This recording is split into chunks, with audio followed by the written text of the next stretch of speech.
Today I have with me experienced educator Rhonda Blackman Smith. Thank you so much for joining me today, and I do hope that we will have a great discussion about the current situation of the educational system in Barbados now that it has moved online. Thank you so much for having me. It's indeed a pleasure, to be here and to having this level of discourse with you. Yes, please. So the first question I'll ask you is, right now Barbados and across the world, schools have moved online. It means then that because of the current situation with the COVID-19 pandemic, what are some of the challenges that educators are experiencing? And from your experience in curriculum development as a former curriculum development officer for the Turks and Caicos Islands, can you give to some of the teachers now who may be experiencing some difficulties with transitioning to the online environment? Well, before I start, I just want to start by saying that although this current situation is far from an ideal, it is at present a great opportunity, for us to change the way we deliver teaching, the way we look at our instruction, and the way we develop the young minds in terms of the capabilities of technology. So although we are looking at it in light of the challenges that it might entail, it also presents valuable opportunities. I also want to start off by saying and commending the Ministry of Education and the Honorable Minister of Education, Santia Bradshaw, for the drive and the direction that the ministry has taken our educational system in light of this challenging situation. As you can understand, this is not a Barbados thing. This is not a Turks and Caicos Islands or any island. This is a worldwide, global situation. And we have seen now a whole shift, a whole paradigm shift in the delivery of instruction at a global level, across the global landscape. So bringing it back to home, Barbados has taken the model of using Google Classroom. And not only Barbados, a lot of islands, a lot of countries have utilized the Google Classroom where teachers set the assignments and they reinforce the concept. I had the opportunity to speak to a few teachers in Barbados and Canada, right up to the US of A, as well as some parents, just to get a feel from them as to how this is impacting on them and how this this has impacted on the whole educational system in terms of their context. And the feel that I get from everybody is technically the same feel. And I'm going to elaborate a little bit what I mean about the feel that I get from these individuals. As it relates to a lot of teachers, number one, you recognize this is something new. Okay, this is a new shift and it is a sudden shift. So a lot of teachers have not been prepared for this new online or virtual kind of classroom environment, and it would present a challenge for them. Number two, a lot of them are not as technologically savvy as we might think that they might be, and for them, it would present a challenge. Okay, so we take it that everybody is on the same page as it relates to technology, but there are some teachers who will be struggling with the technology, and in turn would impact on the delivery of instruction. I was also informed from the Barbadian context that teachers were mainly looking at revision of the concepts that have been taught. So really they are reinforcing the concepts using various modalities. And I'm saying that when they go into this Google Classroom, you have to be realistic that every single child don't have access to this Google Classroom. It would be ideal that every child would have the tools necessary, and the tool I mean probably an iPad or the internet access to effectively and efficiently come to the class and deliver. But I want to say that I saw the Honorable Prime Minister Mia Motley when she was speaking and when she was relating as it relates to the educational system in Barbados as it is now, she made a very critical point that stood home to me. And I would speak to the fact that she looked at equity, and access. Those were two key points in my mind that stood with me, whereby she said, we've recognized that there would be some children or some households who wouldn't have the tools to effectively, participate. And from the ministry standpoint, they're looking at providing these households with the tools that the children will not be left behind or no child would be left out. And I need to commend them for that initiative, because we have to be mindful of access, we have to be mindful of equity, and we have to be mindful of accessibility. So for me, no child should be left behind in this new environment. But the reality is, some will be. That is the sharp reality, that some will be. And it brings us to the point of these households that would have parents that have 5, 6, 7 children in the same household going to school. That would present a challenge. So then it takes in time of, suppose the teachers have ordered like face-to-face at one particular time. How does that impact on that particular household who get to do face-to-face? So we have to look at the modalities and how the teacher deliver this instruction, okay? We've recognized that the curriculum now would have to be shifted and to a more modified curriculum. So you can't teach all the subject areas, but more like you might want to focus on the core areas, the core science, social studies, science, mathematics, and language arts. You might want to focus on those key areas in this critical time. In relation to parents, and what I want to say is that a lot of parents had challenges. A lot of parents are fearful. You know why?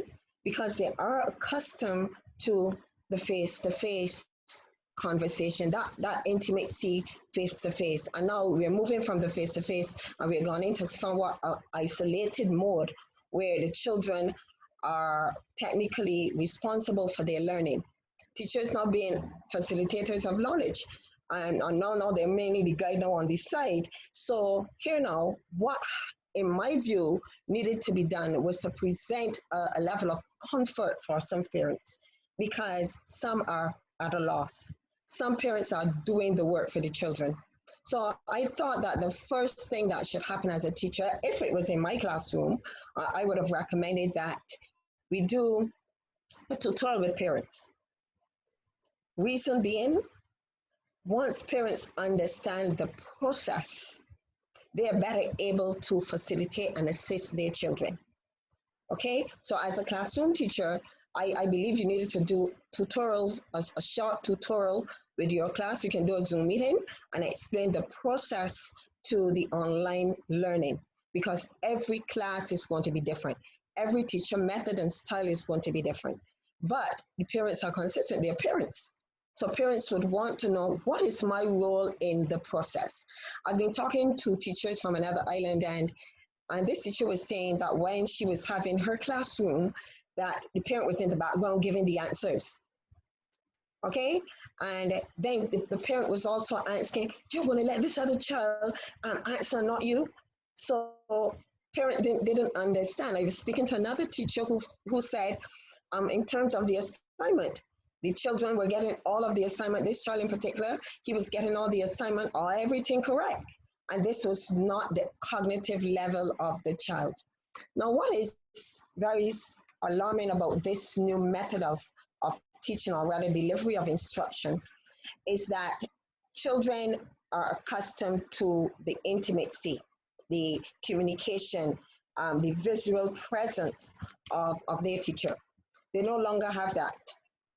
So it can present a distance between the teacher and the students, because it's that distance. So how do we rectify this? My recommendation would be that teachers within the day, and I think in the Barbadian context, teachers have to teach like 3 hours a day. Within that 3 hours, that you have some level of face-to-face whole class instruction, be it a 15-minute period where the children are still in their home environment, but it's in like a classroom setting. You understand? So therefore, the children can connect with you, the teacher. They can raise their hand if they have a question. You're on task that you can answer that, and then you can move from there. This brings me back to the notion of equity. And when I speak about equity, I don't mean equality. Equality is what everybody is getting because we all put in the exercises online. The children have that. But we have to look at the diversity of those children in the classroom. Remember, we don't want to leave so many of these children behind.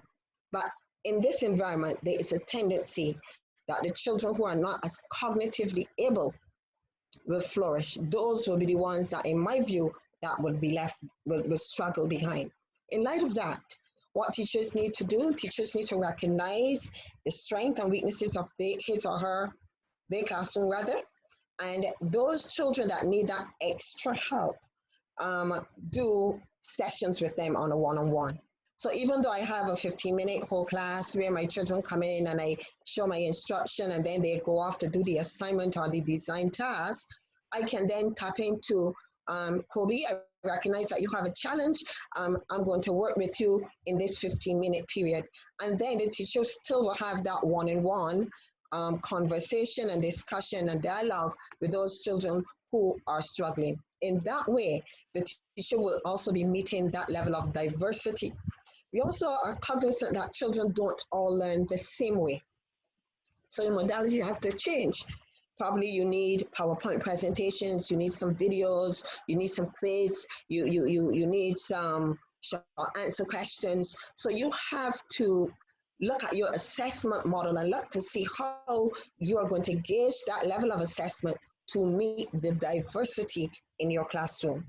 So I'll ask you the question here now. Many have said that this has given the Ministry of Education the perfect opportunity now to revamp how the method of instruction and even the curriculum. And from a curriculum development perspective in which you specialize in, that has always come to be a controversial one. Do you believe now that this is the time to try to transition into a new way of a new method of delivery and a new curriculum?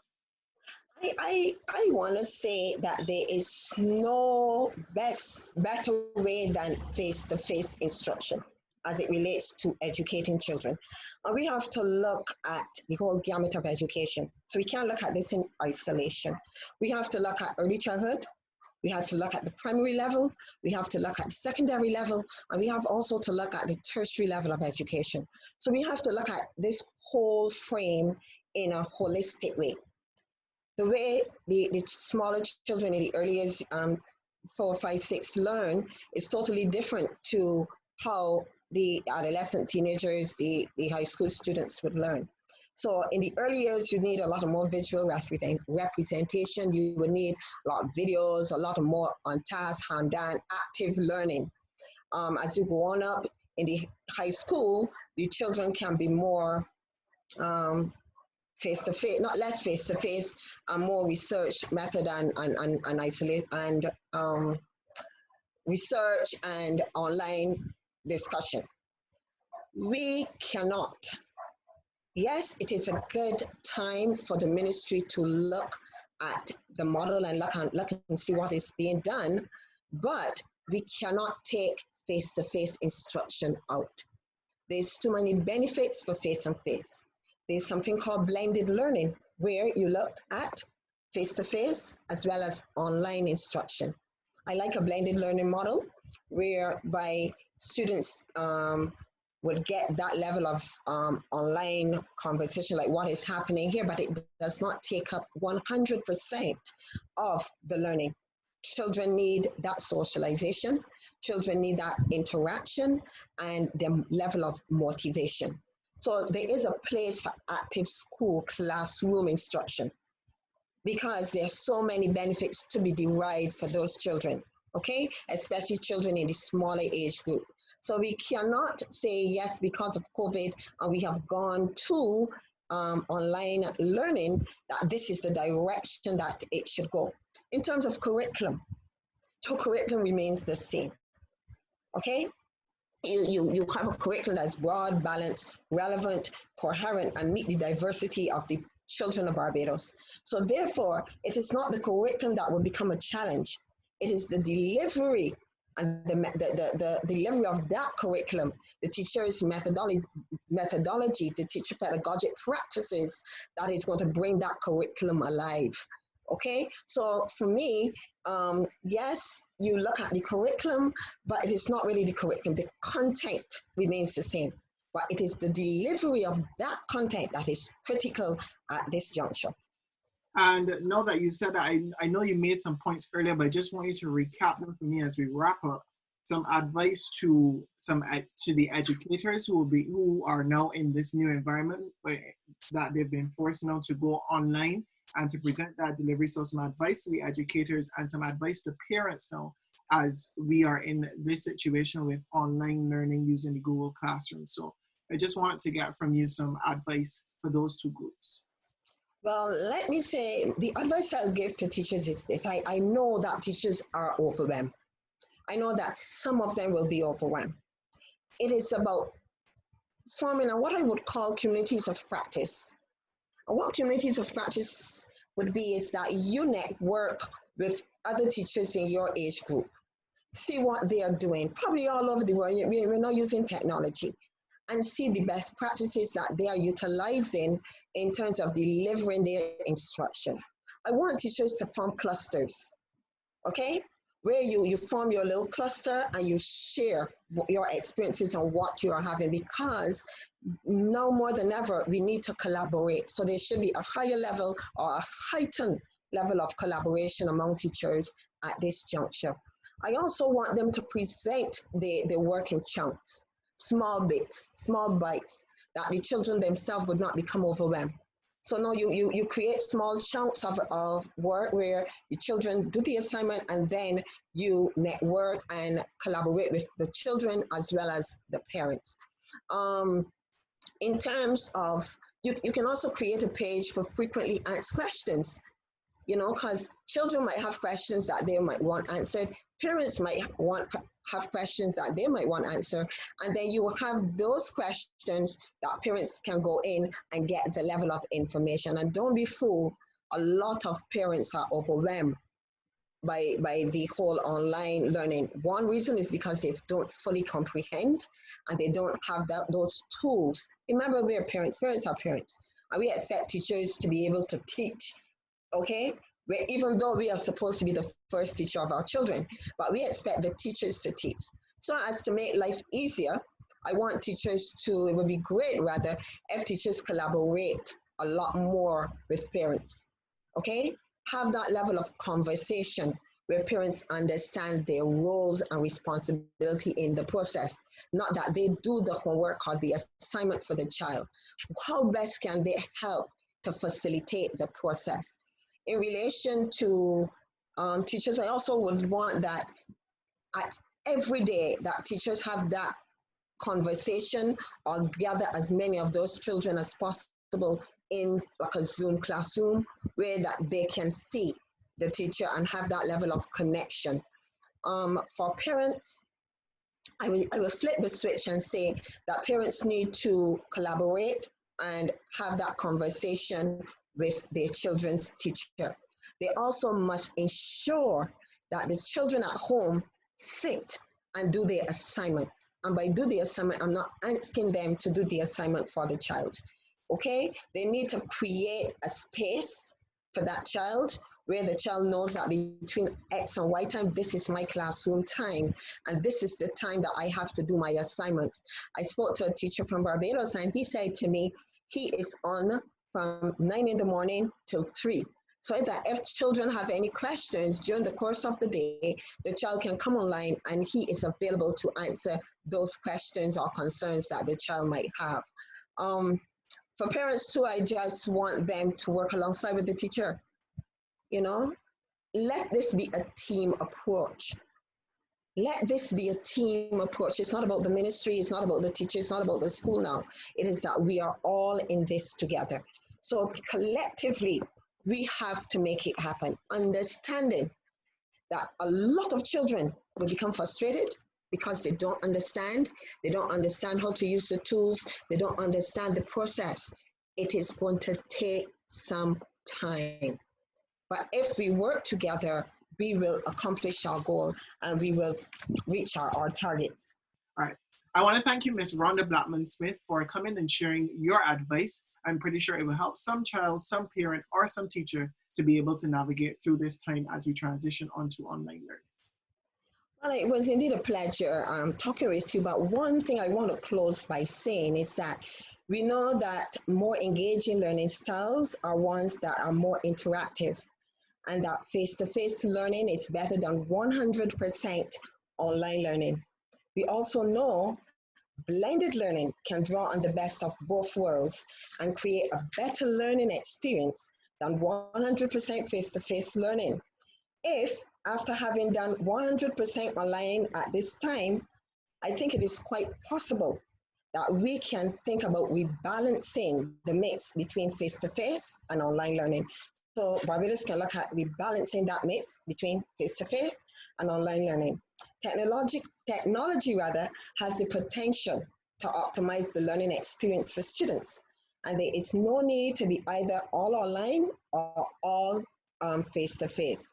One thing for certain is that we cannot have a system that relies on only the test scores to validate student success, but we need to be more closely connected to the psychological and emotional realities of all of our learners. Thank you.